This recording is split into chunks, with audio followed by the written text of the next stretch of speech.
Welcome to another midweek lesson from Grace Christian Assembly. Open your Bible and join us as we dig into the Word. Now, here's our teacher, Jim McClarty.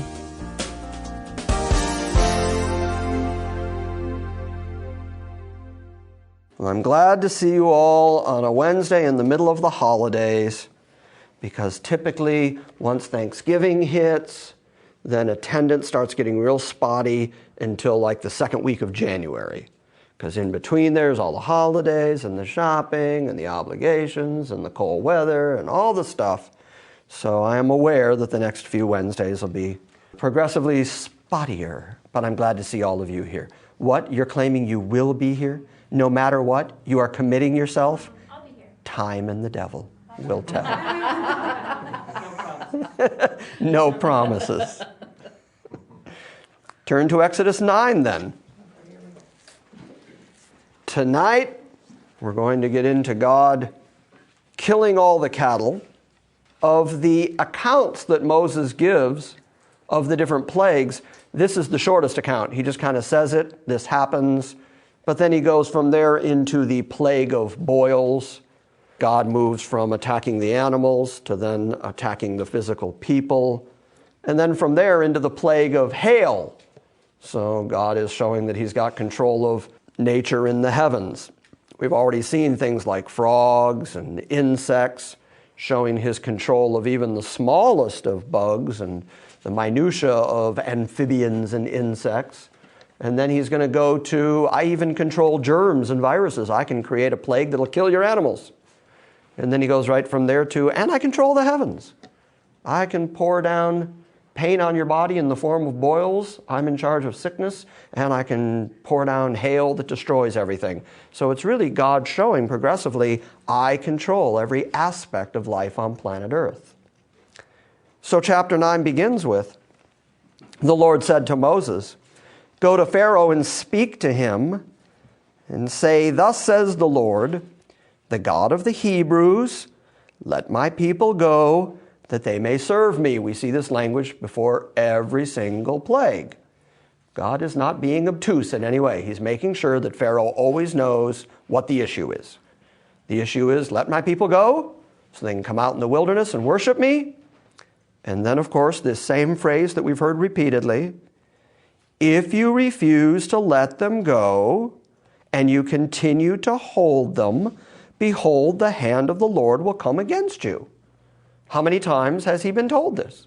Every single plague, every single time, starting with Moses walking into Pharaoh the very first time and saying, here's what the Lord God says, let my people go. And then the statement, if you don't let them go, I'll do this to you. Equal to the statement, oh, and he's not going to let them go. And God saying, and I'm going to harden his heart. Oh, and I'm going to punish him. I've emphasized many times on Sunday mornings as we've talked about salvation, and we've talked about God's astounding compatibilism and God's ability to use the worst activities of men in order to get himself glory. Just so I haven't lost anybody, does everybody in the room know what I mean when I say compatibilism? I just threw another one of those big words out there. Everybody got it? I see some nodding, yes? What I mean by compatibilism is, far too often people think that the activity and the actions of human beings can thwart the will or intention or plan of God. But what we see throughout the Bible are examples of people doing evil, wicked things by their own evil, wicked desire and will, and then God proving that he used their evil, wicked will, desire, plans, and actions to accomplish his ultimate good.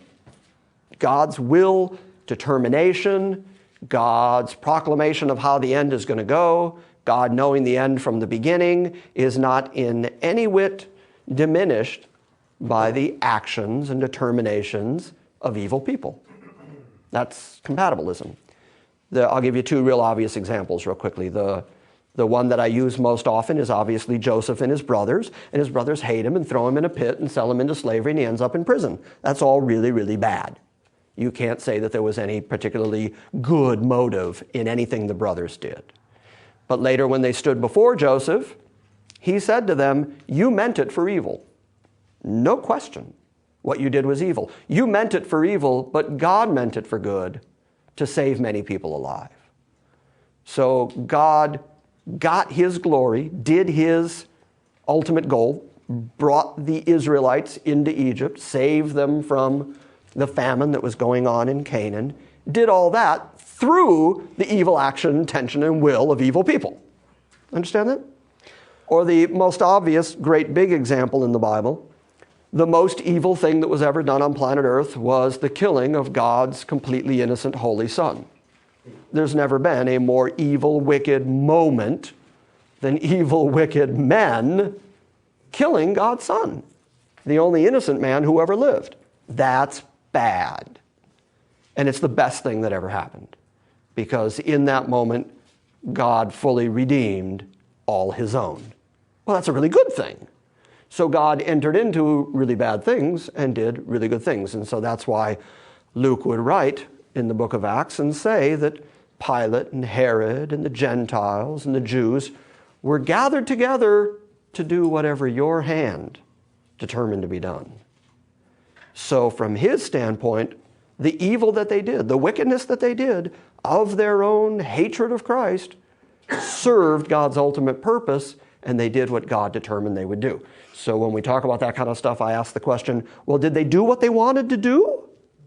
Well, yeah, they did exactly what they wanted to do. Did they do exactly what God determined was going to happen? Yes, they did exactly what God determined would happen. So that's what the theological term compatibilism means, is that wicked people do wicked things and in no way thwart the ultimate goal and determination of God. God can use every action of every person to work his ultimate good. That's compatibilism. Now what we're seeing, the reason I bring that up, is what we're really seeing in these plagues is an example of God's compatibilism sort of in reverse. God is getting himself glory in all this. We read that last week or the week before out of Romans 9. God saying, I'll have mercy on whom I'll have mercy. I'll have compassion on whom I'll have compassion. And then Paul saying, and for this reason he raised up Pharaoh. So Paul wanted to make sure that we understood that everything God did with Pharaoh, God was doing for his own glory. And then Paul says, and so he will have mercy on whom he'll have mercy, and whom he will, he hardens. So God does what God wants to do. He has mercy and he hardens. And Paul used Pharaoh as an example of that, showing that God's compatibilism works whether we're talking about really good stuff or really bad stuff. Here's God saying, if he doesn't let you go, I'm going to bring these plagues on him. And he's not going to let you go, and I am going to bring these plagues on him. And he has kept my firstborn Israel in bondage, therefore I am going to kill his firstborn. But it's also going to be Pharaoh's fault that God's going to do all these things, because Pharaoh's not going to let him go, and God is going to hold him guilty and is going to bring all these plagues, and God's going to get all the glory. So here we have this incredible example of God's compatibilism. God doing what God wants to do to bring God maximum glory, but it's in a very negative frame. It's in him saying, I'm going to harden Pharaoh's heart, and he's not going to let my people go, and I'm going to punish him. And I'm going to get glory for myself by doing it. And my name is going to be great, and the whole world is going to know that I did this, and they're going to be talking about it 4,000 years from now in Smyrna, Tennessee. They'll still be talking about this. That's how great this is, that God is doing this for his own name's sake. You understand that? So in other words, compatibilism works on many different levels and in many different examples. If you refuse to let them go and you continue to hold them, behold, verse 3, the hand of the Lord will come with a severe pestilence on your livestock which are in the field, on the horses, on the donkeys, on the camels, on the herds, and on all the flocks. So in other words, I'm going to bring a disease on all your animals. Now, if there's anything that we think of as being random in this lifetime, it's stuff like germs and viruses. It's cold and flu season right now. I just got over a bad cold, and I got that cold right on the back of having the bad sinus infection. So I have the terrible sinus infection. I go to the doctor. I take the pills. The pills are worse than the disease. I get over that. Next thing I know, I'm healthy for like 2 weeks. And then I get the bad cold, and I'm laid up again, and I'm sick again. And it seems fairly random, outside of the fact that I can say, well, Megan had the cold, and James had the cold, and Jeff and his family had the cold, so I probably got it from them, so I'll blame Charlie. And I probably got it from, So we think of it as a fairly random thing. Oh, I got a cold, I got a cold. Well, here's God saying, I'm going to bring about a pestilence, which is a sickness, a virus. And it's going to attack your cattle. And it's going to happen tomorrow. Tomorrow, all your cattle are going to get sick. One of the most apparently random things that we experience in this life, the passing on of sickness and virus, God's saying, oh, I can control that too. Watch me. Then he says, and this is even more remarkable, verse 4, but the Lord will make a distinction between the livestock of Israel and the livestock of Egypt. Now that's just remarkable. Because last week, for the first time, we saw God say, I'm going to make a distinction between my people and your people. And I'm going to see to it that the biting bugs that come after you don't come after my people. I'm going to control the bugs and the insects and the swarms so they come after you, your people, but they don't come after Israel because they're my people. Now he makes a distinction between the animals that are owned by the Egyptians and the Israelites. And then, here's the really remarkable part, sees to it that the virus only attacks the animals that belong to the Egyptians. How does the virus know? They don't. They don't. God knows, and God controls the virus to make sure that none of the Israelites' animals get sick. Which means you could have 2 sheep grazing in the same field. Well, I'll give you an example. Meg works over at Paws. And when she goes up and down the rows of kitty cats in their little cages, if there's a kitty cat with watery eyes, any kind of runny nose, sneezing, anything, you've got to get them out of the population, or else all the cats will get sick. And so now you've got 2 sheep grazing in a field, and one of them falls deathly ill. Of course, the other one's going to get sick. That's the way it's going to work. Unless that other animal just happens to be owned by an Israelite. In which case, that animal's bulletproof. That animal doesn't get sick. He's just fine. Does the animal know that he's owned by an Israelite? No. No. Does the animal exhibit any faith in the God of Israel? No. No. Is the animal safe anyway? Yes. Yes. Why? Because he's chosen. God chose him. Isn't it remarkable? God said, I'm going to protect you because you belong to an Israelite, even though you have no concept of that. You have no faith in that. You can't even begin to think about such things. But because you belong to my people, I'm going to make sure you don't get sick and die, which will be a benefit to my people, which will get me glory. That's the way that God of the Bible works. So he says, the Lord will make a distinction between the livestock of Israel and the livestock of Egypt, so that nothing will die of all that belongs to the sons of Israel. None of your animals are going to die. So the virus doesn't know the difference. The animals don't know the difference. I would even venture to say that even some of the shepherds out there wouldn't know the difference. God knows the difference. Verse 5, and the Lord set a definite time. So there's no confusion about it. The Lord set a definite time and said, tomorrow the Lord is going to do this thing in the land. Just so you don't think it's a fluke. If I didn't tell you when it happened, you'd be running out there going, oh, all the animals are sick. It's some terrible disease. It's some awful plague. God wants to make sure that Pharaoh understands that when all his animals die, God did it.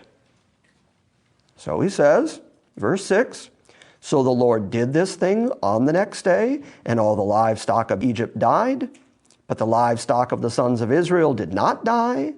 And Pharaoh sent, and behold, there was not even one of the livestock of Israel dead. Of course, that's what Pharaoh would do. Of course. First thing he would do would be to send all of his men out there and say, find me one dead Israelite animal. Because if I can find one exception, I can prove Moses wrong. Just find me one dead something. And God was so particular, so complete, that he made sure that not a single animal of the Israelites died. Now, if you're talking about a God that is that powerful, in that much control, and is that particular, can't that same God protect his people? Can't he protect you? He knows where you are, he knows who you are, and he knows how to be particular about his people. He knows how to bestow his love, his power, his protection on his people.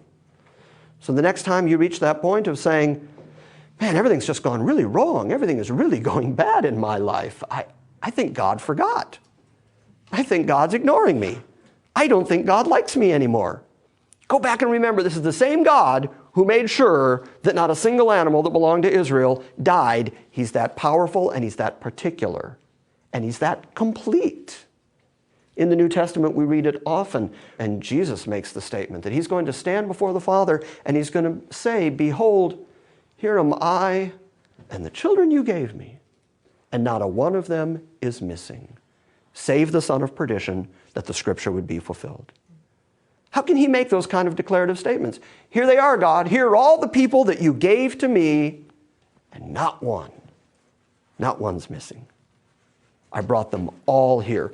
Because if one could slip away, if it was God's intention to get Carol, and somehow Carol, by her own work or will or depravity or activity, or if she could manage to thwart the will of God, and not end up in heaven, despite the fact that before the foundation of the world, he wrote her name down, all the stuff we've been reading in the book of Ephesians on Sunday mornings, if all of that was done for Carol, and yet Carol doesn't make it, then the devil and every critic of God through all eternity has the ability to go back and pull Carol up and say, yeah, but look, she's in hell.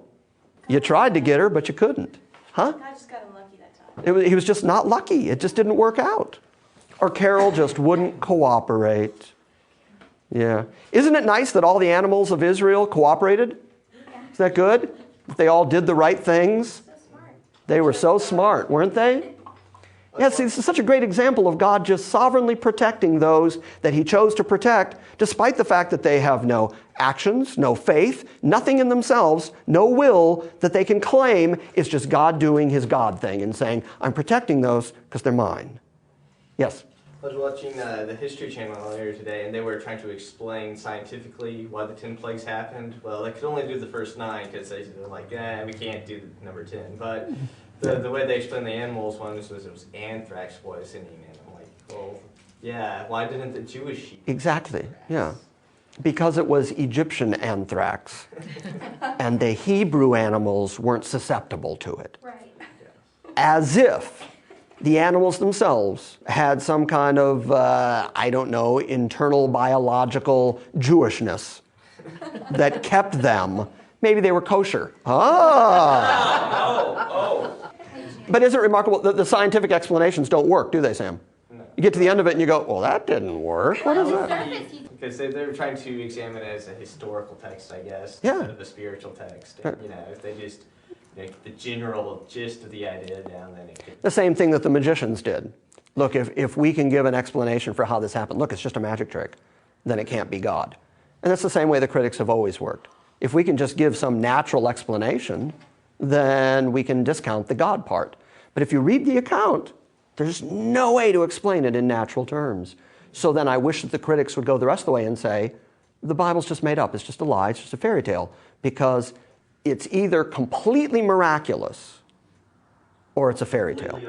Or it's completely untrue. It's like they would rather make So to say we're going to try to give a naturalistic explanation for the miracles, you can't do it. It doesn't work, but they're afraid to go the rest of the way and say, okay, then it's all a lie. You either have to face what it says and accept it as the action and work of a God who picks and chooses, or be brave enough to just say, okay, forget it, it's a lie. But they're not willing to do that. Yes, ma'am, I'm sorry. I'm wondering how many other days that year came and went and not one Israeli animal died. In other words, it wasn't just the fact that they didn't get the sickness. The fact that he kept all the Israel animals alive for one day seems Right. miraculous to me. Right. It seems like on any given day with a lot of animals, some animal would die. Right. Right. And on this day, none did. It's not just the cattle either. It's the sheep and Right. ashes Yeah. and all that. Cattle in the Old English and carried over here means all the hoofed animals, all the, everything. Yes, ma'am. Don't you think that after the fourth plague that Pharaoh was feeling like he needed to be clever and maybe thought, okay, maybe if I move these cows over here, then God won't get those. I mean, you would think after all those other things that had happened, and I'm sure historically there's no documentation to prove it, but if he was as clever as he thought he was, he would probably think that he could outsmart God, He's been trying to outsmart God all the way along, hasn't he? So you would think that he would have tried, which would have been even more, As if you could hide from God. Exactly. Yeah, right. But, even mixing his own cattle with theirs or taking them to a different location so that they'd be separate and, Right. Yeah. Well, obviously they knew which were which because he sent his people out to find all the livestock of Israel and determine whether any had died. But the heart of Pharaoh was hardened, and he did not let the people go at the end of that plague. Now, I've also, as we've been looking at these plagues, I've been reciting some of the Egyptian gods from different sources and telling you that with each of these plagues, God is also sort of poking a stick in all the Egyptian gods and saying, where are your gods? They should be able to help you here. According to Herodotus in his histories, he wrote, all Egyptians use bulls and bull calves for sacrifice. If they have passed a test for cleanness, they can be used. But they are forbidden to sacrifice heifers on the ground that the heifers are sacred to Isis. So here's the point. In order to sacrifice to the gods, they had to have clean animals, which means animals that are not sick. Or dead. Or dead. So what does God do? Takes all the Egyptian animals that could have been sacrificed to one of their gods and makes them all sick. Now they don't have any sacrifices for their gods. In fact, many Egyptian gods were figured as cows or women with cow heads. I'm sure you women are happy to hear that that wasn't carried over into American culture. Yes, ma'am? What's the heifer? Heifer is a female cow. A bull is a male, heifer's female. So they could sacrifice a bull, but they wouldn't sacrifice a female, a heifer. So God makes them all sick. Now they got nothing to sacrifice. So from there, God then decides, since the sickness on the animals was obviously not enough to persuade Pharaoh, that now he was going to bring boils onto their body. He was actually going to touch their bodies physically and make them sick. And remember, this is a matter of weeks or months after the biting, burrowing plague of insects. You would have thought that that would have been enough physical pain for just about anybody. But no, not content with that. Now we're going to move on to boils.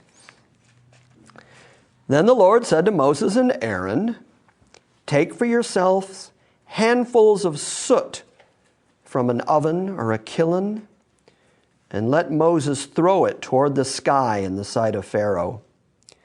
And it will become a fine dust over all the land of Egypt, and it will become boils breaking out with sores on man and beast through all the land of Egypt. So they took soot from a kiln, and they stood before Pharaoh, and Moses threw it toward the sky, and it became boils breaking out with sores on man and on beast. Anybody here ever had a boil? Do you know what a boil is? Yeah, they're fun, aren't they, Jeff? Oh, yeah. Did you have like one or a couple? Three. Three, right. And so, right, okay, so he just, three. Oh, can you imagine having your body covered with them? It'd be painful. It would be painful. It'd be really uncomfortable. And especially if you're getting no sympathy from anybody because everybody's got them. Oh. So it's interesting that he would say, now go and take from a kiln, because the kilns would have been the stoves that were used for brick making. When Moses had said, let my people go, the first thing Pharaoh did was say, no, they're going to increase their bricks, and I'm going to take away their straw, and they got to collect their own straw. The making of bricks in order to build up Pharaoh's empire was an important part of having slaves. And so Moses went to one of these brick-burning kilns, one of these stoves where the bricks would have become hardened, and he took some of the soot out of it and then threw it into the air, and that's what became the powder that became the boils. So it's, again, I think God going, okay, remember that punishment? Remember that slavery of my people? Remember how you've treated them to build your empire? Well, now we're going to take the soot of their labor, throw it in the air and it's going to become a sickness on you. So God keeps sort of connecting dots here. And all of it becomes a fine dust over the land of Egypt, and it becomes boils, breaking out with sores of man and beast over the land of Egypt. Verse 10 says, so they took soot from a kiln and stood before Pharaoh, and Moses threw it in the sky, and it became boils, breaking out with sores on man and beast. And the magicians could not stand before Moses because of the boils, for the boils were on the magicians as well as on all the Egyptians. So remember earlier on, the magicians went, oh, well, we can do that water to blood trick too. And they said, oh, we can do the frog trick too. And they said, oh, we can make lice too.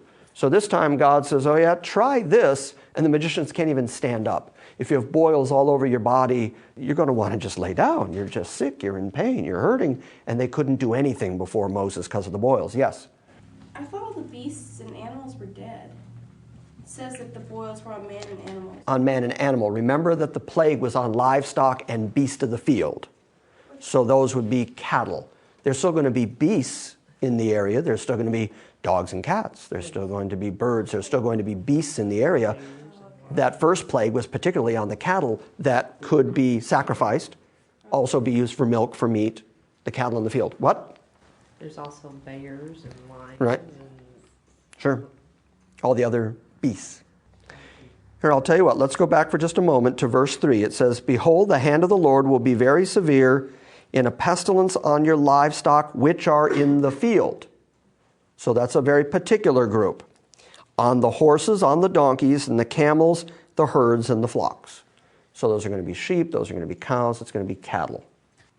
So then that takes us to verse 12. Even though the magicians could not stand before Moses, verse 12 tells us, the Lord hardened Pharaoh's heart, and he did not listen to them, just as the Lord had spoken to Moses.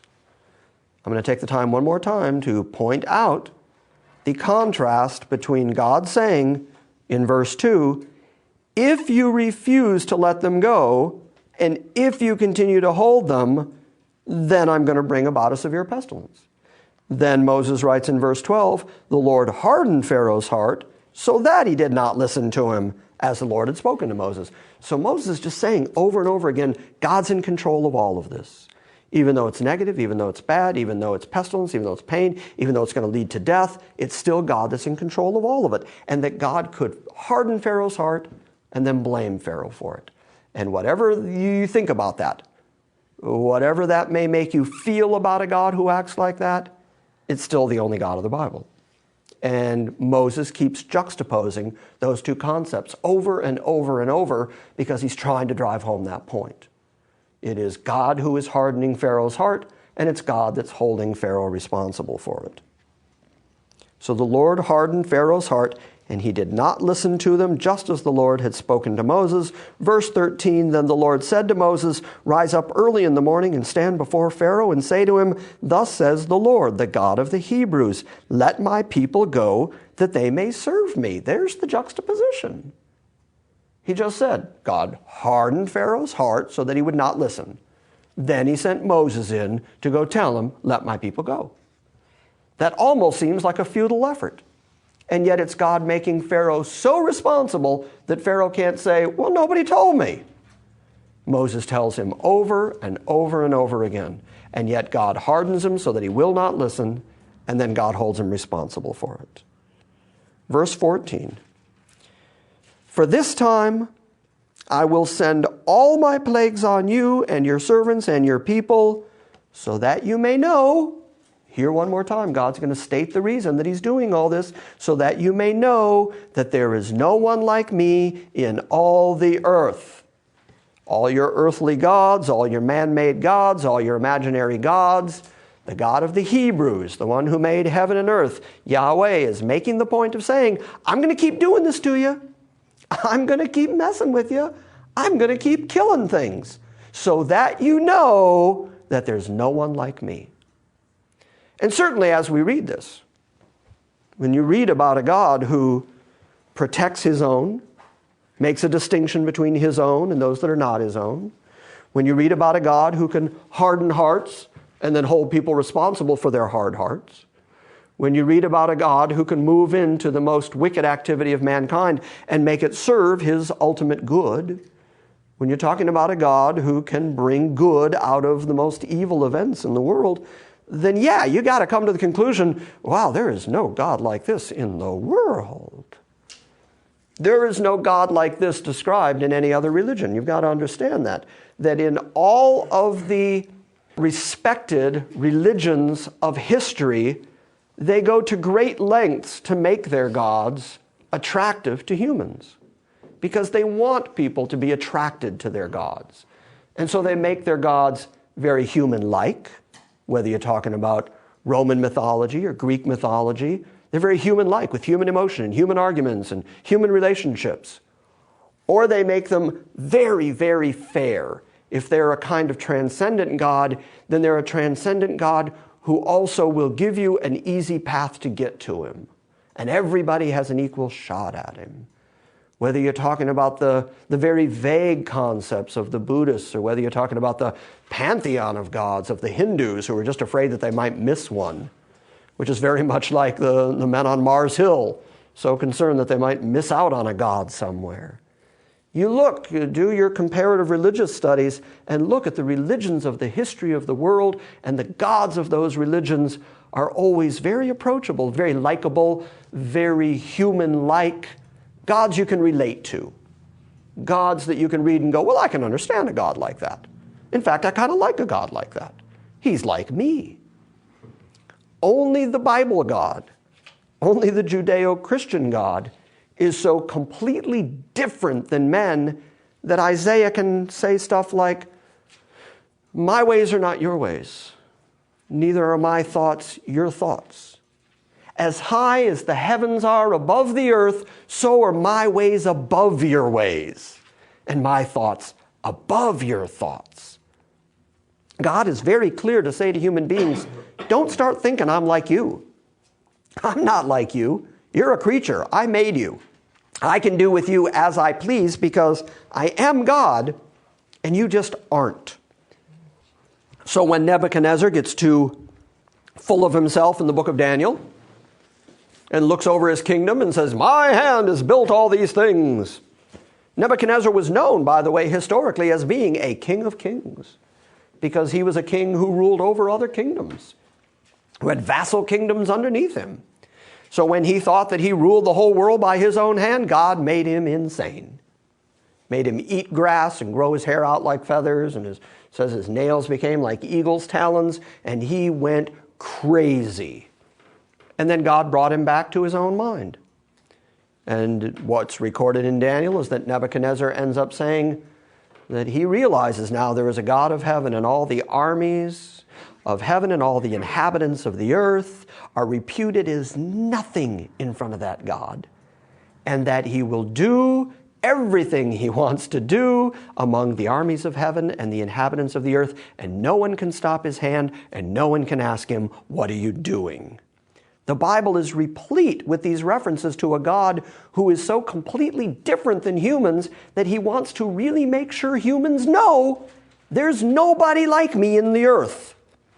Whatever you're familiar with on earth, that ain't me. I'm God, I do what I want.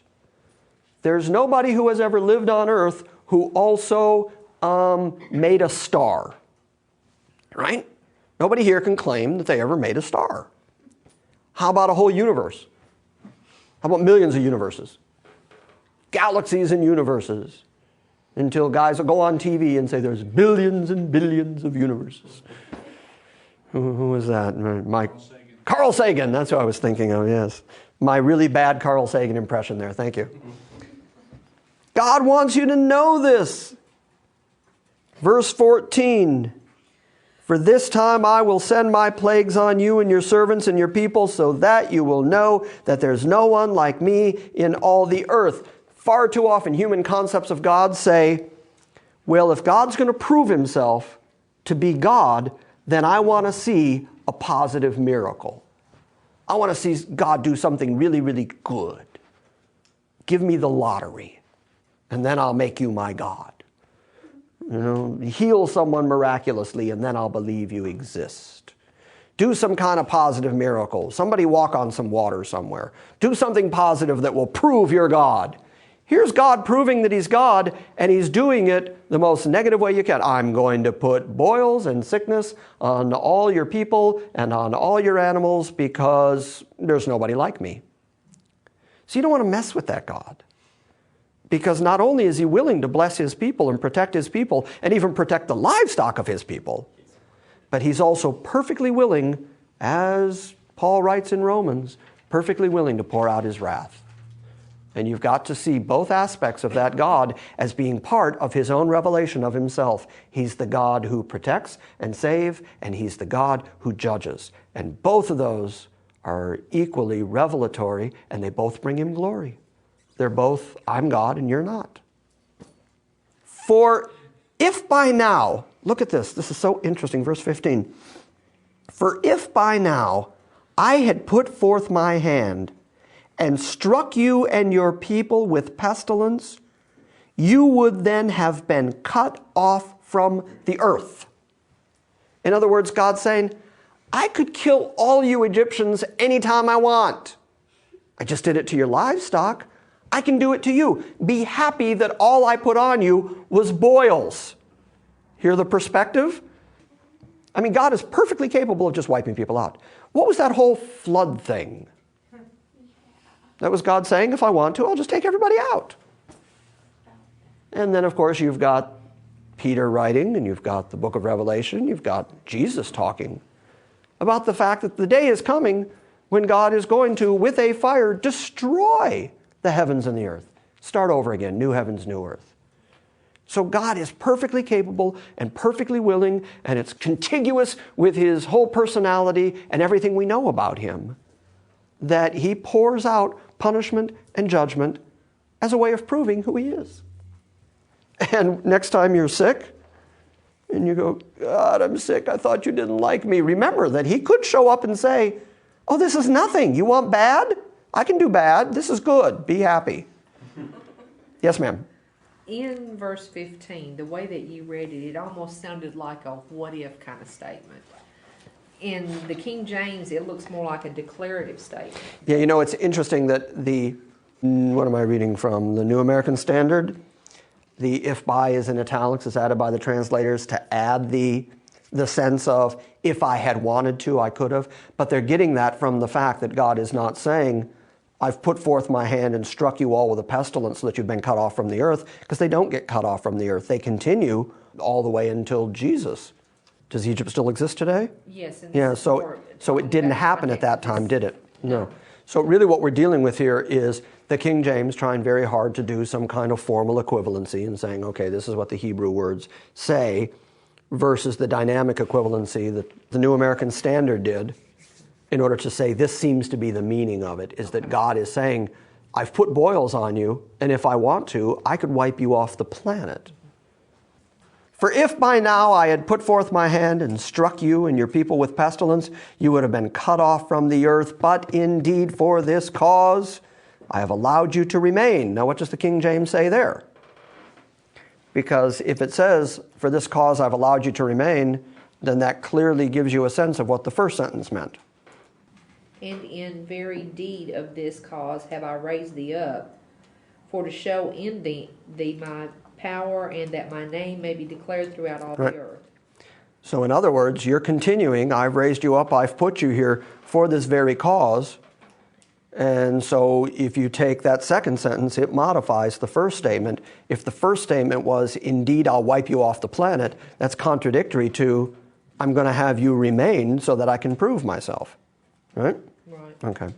But indeed, for this cause I have allowed you to remain, in order to show you my power and in order to proclaim my name through all the earth. So God has said, yeah, I put the boils on you. Yes, I did that.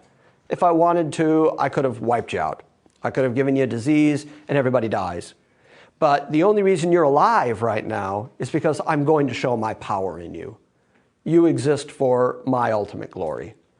And I'm going to get glory for myself through you, so you're going to live for my judgment. Now this, again, you can see why Paul, writing in Romans 9, would use these kind of examples to say things like, God can, from the same lump, build one vessel for honor and another for destruction. Vessels of wrath, he calls them.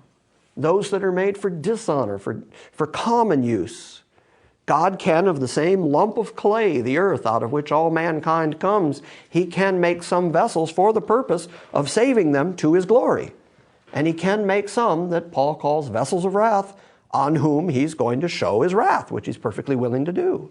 And I think you see a perfect example of this when God says, I could have wiped you out, but indeed for this cause I've allowed you to remain, in order to show you my power. That's why you're here. And in order to proclaim my name through all the earth, still, Pharaoh, still you exalt yourself against my people by not letting them go. Behold, about this time tomorrow, I will send a very heavy hail, such as not been seen in Egypt from the day that it was founded until now. So let's talk about the boils for a minute, and then we'll get to the heavy hail. This medical malady, I am reading now from Will Durant's book, The Story of Civilization, Volume 1. This medical malady was also an affront to Imhotep. Anybody heard that name before in your history? And he is considered the god of medicine. This alone must have led to great despair in the land, because here they are worshiping a god of healing and medicine who is no help when the God of the Hebrews gives you boils that you can't get rid of. And you can go pray to Imhotep, but he can't do a thing for you. The first real person in known history is not a conqueror or a king. He is an artist and a scientist, Imhotep, who was a physician, an architect, and the chief advisor to King Soser. We're talking about 3150 BC, one of the first people mentioned in known history. He did so much for Egyptian medicine that later generations worshipped him as a god of knowledge and the author of their sciences and their arts. And at the time, he appears to have founded the school of architecture, which provided the next dynasty with their first great builders in history. So when you look at all the great architecture of Egypt, it is this Imhotep, the first known written of man in history, who's worshipped later by the Egyptians. His influence on the world, his influence on Egypt, his influence on culture, his influence on science and the arts can't be overstated. And so here they are worshiping him, and yet he's just a man, and he can't help them. And so again, you can see why God would say, there's no one like me in the world. You can worship Imhotep, this guy who did all these great things for you, and I can poke him with a stick anytime I want. You won't find the phrase, poke him with a stick, anywhere in the text. This plague would also have been an affront to Serapis, who is the deity in charge of healing, and to their god Thoth, who was an ibis-headed god of intelligence and medical learning. All of this great intelligence of Egypt was no help when God decided to put boils on them. And so verse 18 says, behold, about this time tomorrow I'll send a very heavy hail, such as not been seen in Egypt from the day that it was founded until now. Now therefore send and bring your livestock and whatever else you have in the field, and bring it to safety. And every man and beast that is found in the field and is not brought home, when the hail comes down on them, they will die. And one among the servants of Pharaoh, who feared the word of the Lord, made his servants and his livestock flee into their houses. But he who paid no regard to the word of the Lord left his servants and his livestock in the field. So this is interesting, because it means that now among the populace of Egypt, there's a division between those who are going, you know, the whole plague thing's getting old. And so far, everything Moses has said has come true. And since Moses has said that hail's coming, that's going to kill all the people that are in the field and going to kill any animals in the field, a smart man would get all your stuff and bring it indoors. So there's now a division even among the populace of the Egyptians between those that are learning to fear the Lord and those who give no respect to him, no regard to him. So verse 22, the Lord said to Moses, stretch out your hand toward the sky, that hail may fall on all the land of Egypt, on man and on beast and on every plant of the field throughout the land of Egypt. And Moses stretched out his staff toward the sky, and the Lord sent thunder and hail, and fire ran down to the earth, and the Lord rained hail on all the land of Egypt. So there was hail and fire flashing continually in the midst of the hail, very severe, such as had not been in all the land of Egypt since it became a nation. And the hail struck all that was in the field through all the land of Egypt, both man and beast. The hail also struck every plant of the field and shattered every tree of the field. Only in the land of Goshen, where the Israelites were, where the sons of Israel were, there was no hail. How did the hail know? It's very smart. Very smart hail. Or God just got really lucky once again, and the hailstorm came and just managed to miss the place where his people were. God continually showing, I know how to make a division between my people and your people. In the land of Goshen there was no hail. Then Pharaoh sent for Moses and Aaron, verse 27 says, and said to them, I have sinned this time. This time? He's going a little easy on himself, I think. I have sinned this time, the Lord is the righteous one, and I and my people are the wicked ones. Is that going to stick? No. It sure sounds like a profession, doesn't it? God is good, I'm not. I have sinned. Doesn't it sound like a profession? He sounds like an evangelical. He sounds like an evangelical. The first church of the Egyptian evangelicals has been planted at this moment. So, can people make empty professions to God? Yeah. Oh, yeah. Yeah, time and the devil will tell, huh? Yeah. Came full circle. Yes. Make supplications to the Lord. See there, even pray to God for me. Make supplications to the Lord, for there has been enough of God's thunder and hail, and I will let you go, and you shall stay no longer. And Moses said to him, as soon as I go out of the city, I'll spread out my hands to the Lord. The thunder will cease, and there will be hail no longer, that you may know that the earth is the Lord's. But as for you and your servants, I know that you do not yet fear the Lord God. His profession meant nothing. No, really, I believe your God. No, really, go pray to your God. No, I've sinned. Your God is good. And Moses, because he's already been told by God, I'm going to kill his firstborn. I'm going to harden his heart till I do everything I want to do. Moses walks out saying, I've heard the profession. I don't buy it. Humans are very, very good at making professions when they think it's to their advantage, which is what bothers me about so much of what we are seeing in modern day evangelicalism, where they're telling people, come to Christ for everything you'll get out of it. And so people make these grand, empty professions so that they can get out of it what they believe Jesus obligated to give them after that. I'll be done here in just a second. Lewis Spence, from his Ancient Egyptian Myths and Legends, writes, since this plague originated from the sky, it would have been an insult to Nut, the sky goddess. Her most general appearance, however, is that of a woman resting on her hands and feet and her body forming an arch, thus representing the sky. Her limbs typified the 4 pillars on which the sky was supposed to rest.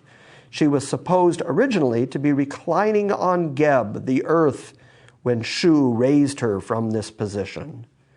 So Nut was also considered by the Egyptians to be the mother of 5 other gods, Osiris, Hathor, Set, Isis, and Nephthys. During this plague, you have to wonder, and certainly the Egyptians had to wonder, where is Shu, the wind god? Where is Horus, the hawk-headed sky god of Upper Egypt? Where were these gods? They'd been worshiping these gods. They'd been sacrificing to these gods, the god of the sky and the god of the whole earth, and then the sky is attacking them. And so one more time, proving that the Egyptian gods are nothing, and God proving the same thing he already stated, there's nobody like me in all the earth. And he's proving it over and over and over again, your gods are nothing. 4 more verses and we're finished for the night. So Moses had said, as soon as I go out of the city, I'll spread out my hands to the Lord. The thunder will cease. There will be hail no longer, that you may know that the earth is the Lord's. But as for you and your servants, I know that you do not yet fear the Lord God. Now the flax and the barley were ruined, for the barley was in the ear and the flax was still in the bud. That's what gives us an indication of what time of year this was taking place. So it would have been in that January period. But the wheat and the spelt were not ruined because they ripen late. They're going to ripen later on into the spring, which is why later when the locusts come on them, we know that now we've moved several months forward again. So Moses went out of the city from Pharaoh to spread out his hands to the Lord, and the thunder and the hail ceased, and the rain no longer poured on the earth. But when Pharaoh saw that the rain and the hail and the thunder had ceased, guess what he did? He sinned again, and he hardened his heart, both he and his servants, and Pharaoh's heart was hardened, and he did not let the sons of Israel go, just as the Lord had spoken through Moses. Moses keeps saying, just as God said. God said he's going to do it. And by the way, knowing that Moses is writing all this after the fact, I think it's interesting that he took this phrase and said it twice and put it in two different perspectives. First, he said that Pharaoh sinned again and hardened his heart.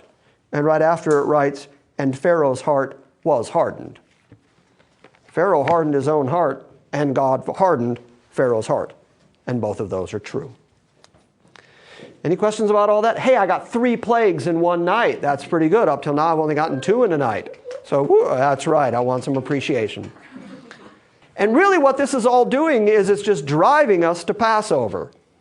It's just driving us to the night when the firstborn all die, because when we get there, then we have to talk about all the theology that rises from that. Because the Passover is an event that God is going to tell the Israelites to commemorate every year for the rest of their existence. And then, of course, Jesus is going to die on Passover. And the chief priest, the high priest, and those in the temple are going to say, we can't kill him on Passover. That's the one day we do not want to kill him. And despite their desire not to do that, guess what day he dies? Passover, because that's exactly what God determined was going to happen. So there's a whole lot of Passover theology that radiates through the rest of Scripture. So when we get there, there's plenty to talk about. So we've got a couple more plagues to deal with. We've got some locusts to go through. And then we'll finally get to the death of the firstborn. All right? All right, good.